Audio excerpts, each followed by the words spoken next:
He may not have been his magnificent best at scoring, but that's where he certainly has a discernible edge over Manley. 10 out of 16, 63%. Manley 4 out of 12, 33%. 10-4. Set the silence. Manley's in big trouble.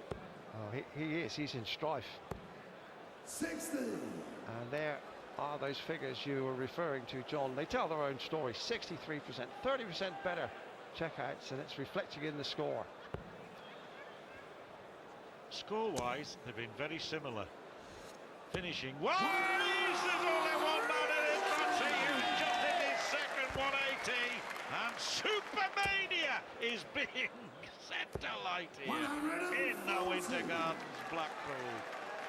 And that ton 40 from Manley still leaves him well in arrears. Impressive. The man from Manchester. 90. Yeah, the Worsley wonder, Matt Clark here, 10-4 up against Peter Manley. What did you say his odds were at the start of the competition? 250 to 1. 225 to 1. Oh, well then he was quite well fancied. Manley was 66 to 1 on the odds. 17 for tops. Again, he has been like a rattler around the outer ring. 42. Plating require 160. Now, Manley has taken out a 156. He's got to take out a 161, you feel, and that was unconvincing. The one at the treble 17. Clark's not missed this, as far as I can remember, for a long time. So, double top for 11-4. Now, double 10.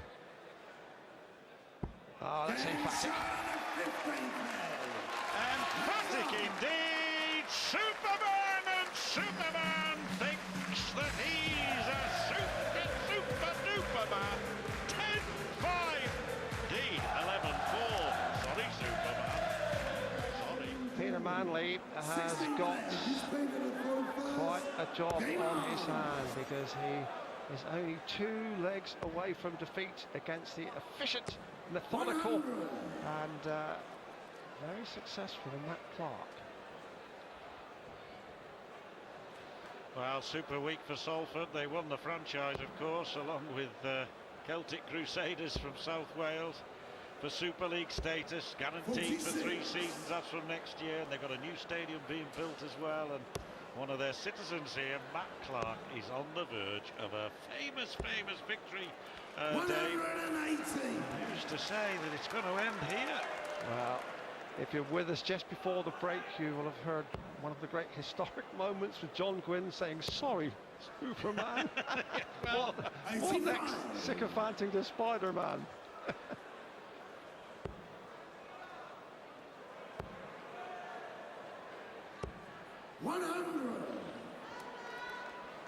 Matt Clark, you should explain to anybody who hasn't known the parlance of the game, is known as Superman because of the almost obvious comic book hero connection.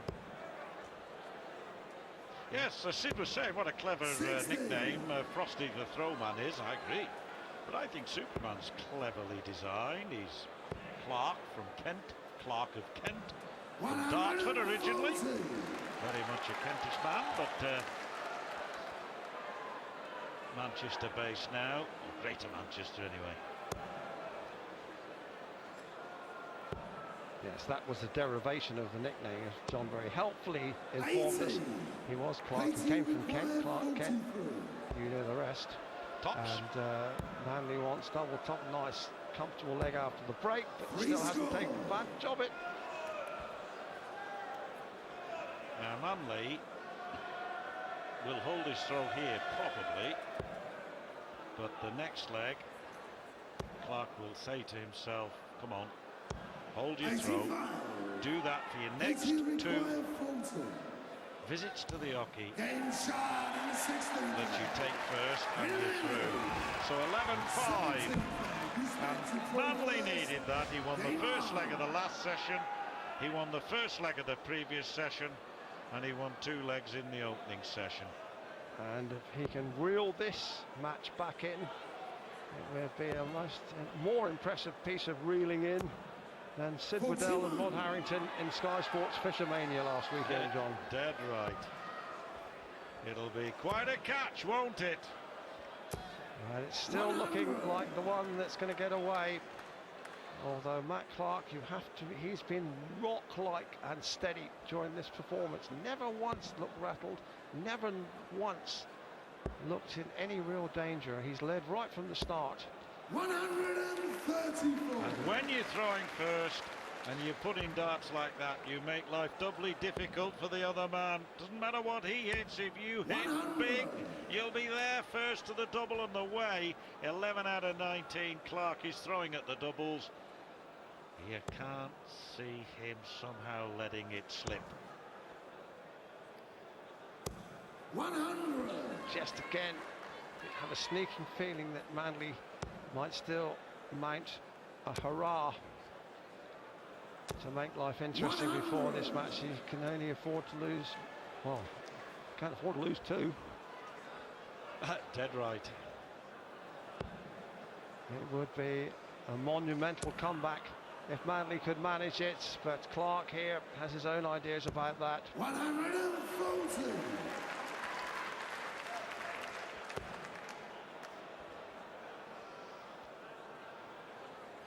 86 then for Clark, and to take a 12-5 lead, treble 18. He may even go 18-18 pull if he singles it, because he knows Manley can take out 156. He's done it already.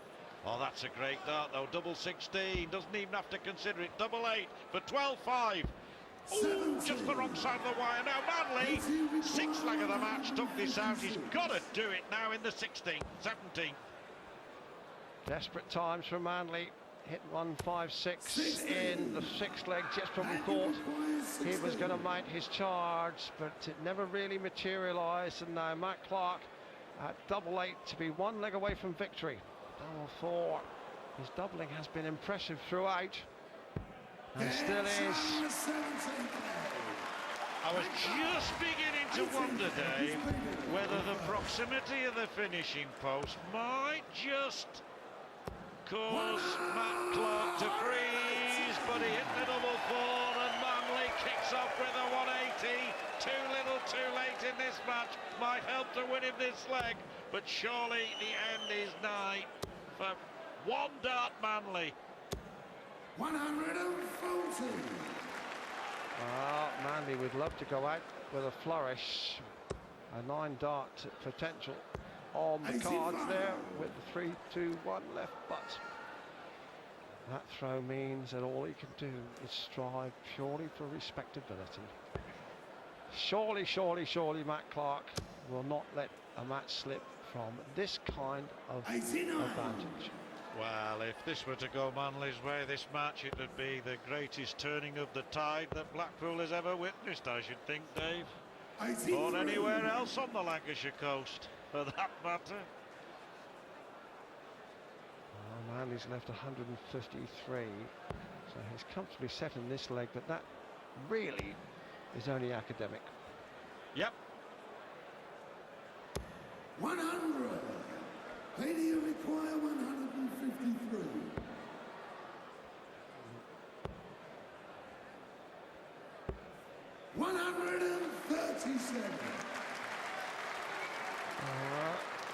Clark wasn't really thinking about that shot. It might again be hardly worth turning back somersaults about. He could have left himself a finish, but Manley on double 8 here, and Clark would have the darts again in the 19th leg to wrap it up. Yes, it is academic. Yeah, Clark's last dart before that 172 was